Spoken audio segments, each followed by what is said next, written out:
Early 70s में हम इंदौर के एक पॉश इलाके साकेत पे रहने आए थे। हम आए थे राजेंद्र नगर से, जो एक मध्यम वर्गीय बस्ती हुआ करती थी। और साकेत में घर का साजो सामान यानी किराना वगैरह की ज़रूरत हो, ग्रोसरी की ज़रूरत हो, तो वो लेने के लिए या तो साकेत स्टोर था जहाँ पर मिस्टर बीन्स हैं, कॉफ़ी शॉप है, या फिर आपको पलासिया तक रूपचंद जैन और माहेश्वर जी की दुकान तक जाना पड़ता था। 75 या 76 की बात होगी। सौराष्ट्र से आए गोसर मालदे सरनेम लिखते थे ये लोग, 4-5 भाई साकेत में आए। एक किराना की दुकान खोली, नवीन स्टोर, नवीन जनरल स्टोर, नवीन की दुकान कह लीजिए आप उसे। और बहुत परिश्रमी भाई, जैसे कि गुजराती लोग होते हैं। भाषा की समस्या थी इन लोगों को, गुजराती भाषी थे, और वो भी ठेठ सौराष्ट्र में, जैसे कि राजस्थान के सुदूर अंचलों में लोग रहते हैं, तो सौराष्ट्र से आए थे। और न अंग्रेज़ी साफ आती थी, न हिंदी साफ आती थी, कुछ भी बोल नहीं पाते। लेकिन धीरे धीरे धीरे इनके बड़े भाई थे शांति भाई, बाद में कुछ और भाई आए, उसमें नवीन भी एक था जो मेरा दोस्त था, और मनु भाई नाम के एक भाई बाद में इंदौर आ गए।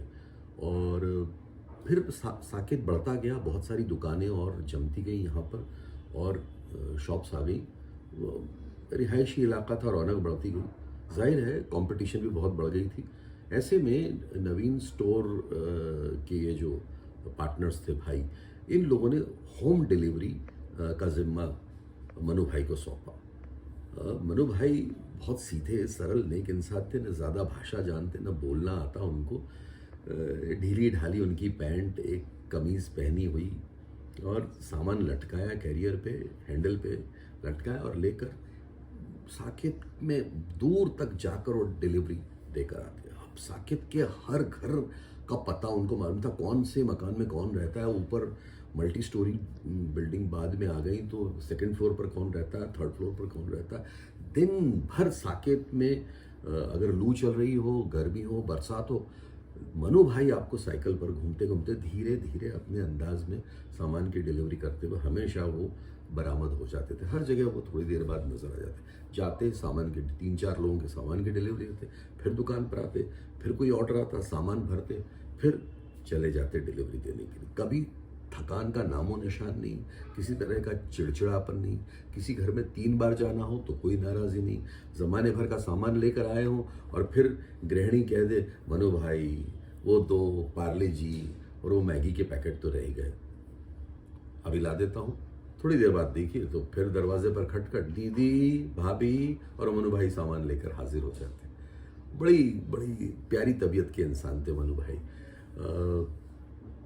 साकेत में आते जाते कभी कोई उनको देखती गृहिणी, कोई भाभी या दीदी या कोई बहन, तो आवाज़ आ गई, मनु भाई, तो चले आते। बोलिए, एक झाड़ू ला दोगे क्या?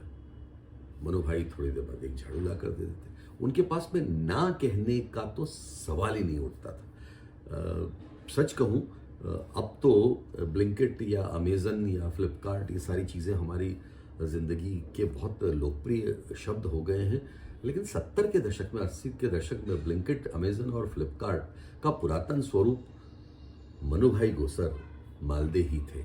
मनु भाई डिलीवरी में हमेशा तत्पर रहते, हर मौसम, देर रात तक उनको मैंने साइकिल चलाते हुए देखा। कुछ दिन पहले मुंबई गए किसी पारिवारिक कार्यक्रम में, मोबाइल पर बैठकर कहीं जा रहे थे, शायद कोई टक्कर लगी और सिर में अंदरूनी चोट हुई। इंदौर लाए गए, बहुत दिनों तक, कहते हैं तकरीबन 10 महीने तक बेड रिडन रहे। आज उनके न रहने की खबर आई। उनके भाई नवीन ने मुझे इसकी पुष्टि की, बहुत दुख हुआ। 68 वर्षीय थे मनु भाई, मन को जीत लेने वाले थे। दुकान तो ऐसी जमाई जाती है, काम धाम ऐसी जमाया जाता है कि सबका काम कर दो, मना मत करो, तब व्यापार जमता है, तब कारोबार जमता है।